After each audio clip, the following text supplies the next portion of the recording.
Hey guys, it's Philippe Bouchard here. Uh, I am the totally blind person, and also blind musician, singer from Clare, New Brunswick, Canada. And I just wanted to say to all of you folks that recently, as you know, I got my mini studio, and I was working with the Reaper. And I thought that the problem was resolved, but in fact, maybe it didn't. I don't know what's happening there in Reaper, because as I'm recording a track and then re-listening to it after that, it cuts out again. God, that's weird. I don't know if it's maybe it's in Reaper. Maybe it's in Reaper. Maybe it's a Reaper bug. There are bugs maybe in Reaper, so I don't know if it's because of that. A really great tutorial that I got from YouTube was so incredible with the cuttings in Reaper, though. So I wasn't alone in that, at least. But someone actually mentioned.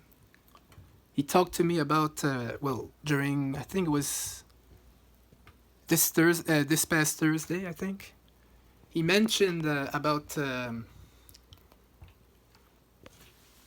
something called Studio One, or Studio One Plus.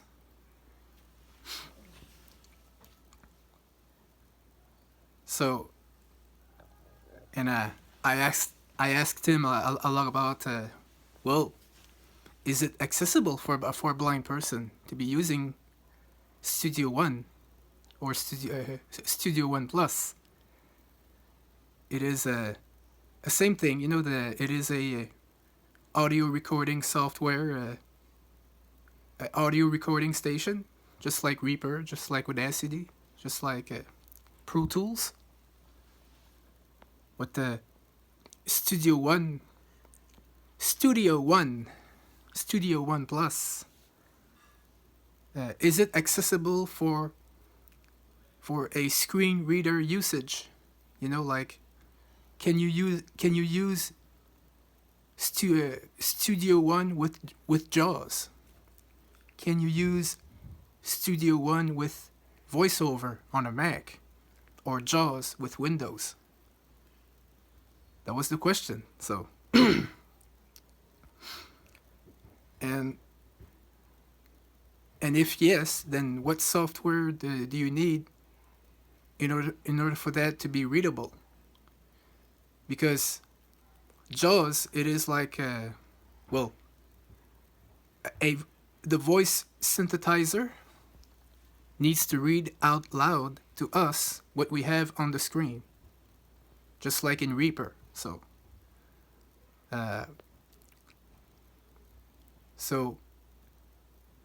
if I am, for example, inserting my track, it's gonna say inserting tracks, or arming the track, which means like the track is ready to be recorded. And then when you press R, then it says record.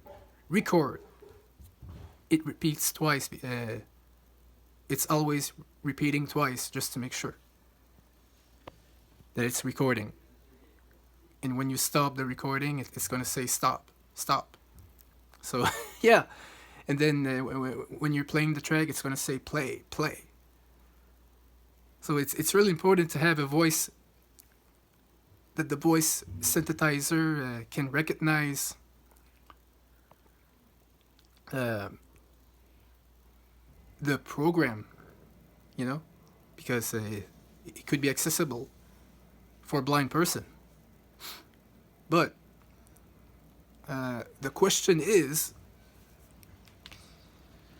Are they, or is there somewhere, whether it's on YouTube or TikTok or I don't know, wherever it is there a blind person somewhere that can show me how to use Studio One and Studio One Plus? So far, during my research on YouTube, I haven't found any people that are using that are blind or partially sighted like me. And that's the disappointing part. Even though Studio One is excellent, it's pretty good for, by the way, for that third party plugin. That's pretty cool. All over the world, you can be jamming with I don't know, maybe you can be jamming on your guitar, and suddenly you're jamming with the I don't know, the lead singer, for example, from Guns N' Roses, or you could be jamming with Bon Jovi online, and then it's like, oh, can we record something? Yeah, that would be so incredible. Or even Stevie Wonder, even, who is a blind person as well, just like me, a professional musician. But like I said, screen reader usage, it needs to be user friendly for a blind person. Because without that, no, we cannot do any keyboard shortcuts, and we cannot. It's going to be useless for us. So we have to make sure before I go on this journey to with this program called Studio One. We need to make sure that it's accessible enough, and if it's not accessible at the start, then at least let's get the right software that we can use with the program, like a reader software that can be compatible with JAWS or JAWS on Windows or VoiceOver on a Mac, in order for that program, Studio One, to be very well accessible, in order to navigate with our keyboard shortcuts, in order to do what we do, which is record and mix, and in order to do the editing and the mixing and the mastering stuff, the recording stuff, in order to play the track, in order to there was one thing that I've heard about, is that, which is awesome, we can create our very own keyboard shortcuts with the Studio One, which is really incredible, especially for a blind person, because every day I'm using a keyboard.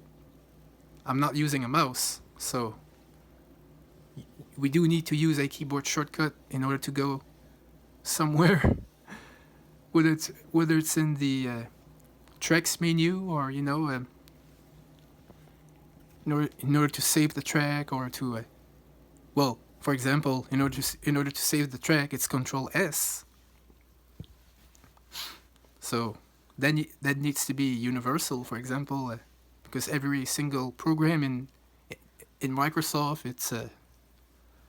it's Control S anywhere, in order to save a track or a file or a document. So but like I said, during my research on YouTube, whether it's in French or English, I haven't found any blind person that are using Studio One or Studio One Plus. Of course, they're using Reaper, they're using Audacity, they're using Pro Tools, they're using GarageBand, and other softwares, other audio recording studio programs, but Studio One, ooh, it's pretty minimal. It's pretty. It's like a minus.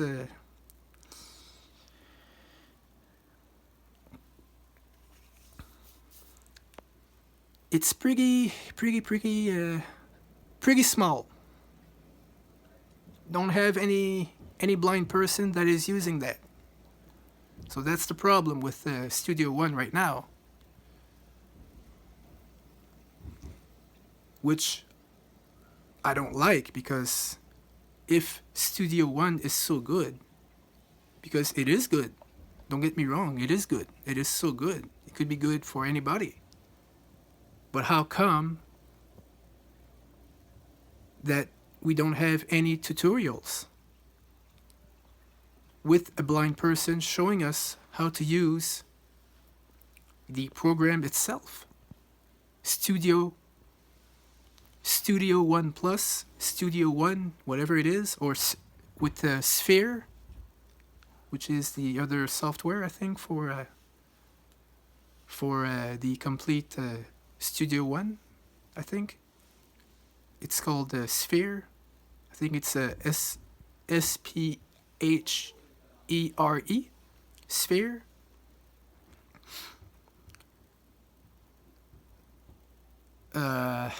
So, but for a reader, and I do mean a reader, for a software that could read what's on the screen in front of me on the computer or on the Windows or Mac. For us that are using screen readers or voice synthesizers, like JAWS, like NVDA, like narrator, like voiceover, like even talkback on a Chromebook, maybe. So, or maybe we're using a Linux computer as well. Maybe there is a voice synthesizer for a Linux perspective as well. So I don't know, but what is available for a blind person if he or she wants to use a program like Studio One or Studio One Plus with the personas and everything? So that's the question there. That's the $1 million question. And it's yeah. So I would like to thank that person though that has told me about that program, because I heard it before, but not that much.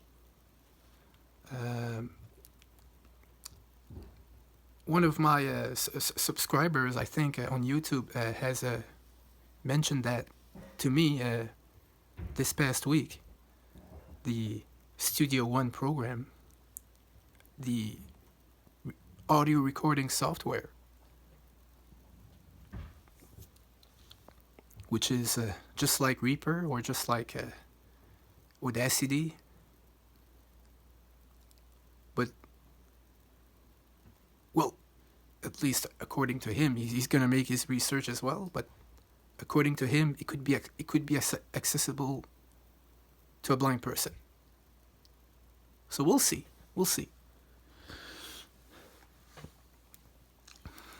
I just hope it is.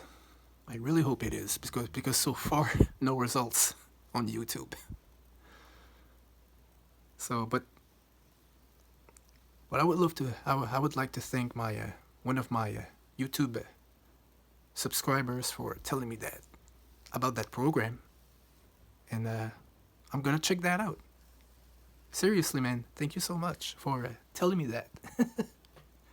Yeah, so cool. You're so cool, man. You know, and the fact that you have that you were teaching before down in Toronto, I think. Yeah, you were teaching. You were a blind person's aide that time. So wow, that was unbelievable. So you knew what I meant when I was talking about screen readers and stuff, JAWS, NVDA, and voiceover, or So of course I would love to talk with you again, my friend. Anytime, any place. For Studio One Plus right now, which would be so unbelievable, because if I can have like two options, like for example Reaper, if I can resolve this problem, this issue that I have with Reaper right now, which is the track cutting, then maybe I can learn as well the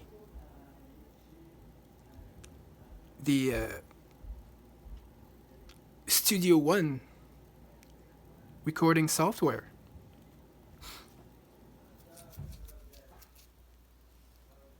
But of course, I don't want to have the paid option. I would love to have the free version of that before, because it's like for a blind person, everything is pretty expensive. So especially for assistive technology and stuff. So you don't really like when things are too expensive. So yeah, it's no, it was just that, it's just the lack of it's just the lack of recognition for the lack of representation, the lack of representation. It's not an easy word to say, sorry. The lack of representation of people with disabilities like myself on YouTube when it comes to Studio One and Studio One Plus. Because so far we don't have anyone that is blind or totally blind, or it could be a partially sighted person, or it could be low vision person as well. It could be a hard of hearing person as well, or it could be anyone, as a matter of fact, so everyone that wants to record himself or herself, then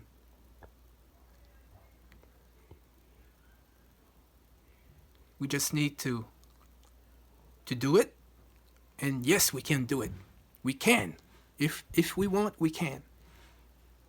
But we need to have some help. To get some help, we need some softwares that would be readable for our voice over, if you will, that we're using on our systems. And in order for the voice to read out loud what's on the screen.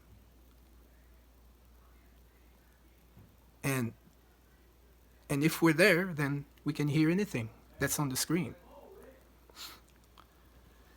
So for example, if we're on the effects menu, then it's going to say effects menu. So yeah, it's pretty important. It's all right. So I will do another video, and I'm going to do a the video in French. So sorry about that, but I will divide the video to 2 parts. So on that note, so I hope to see you soon, and thank you so much.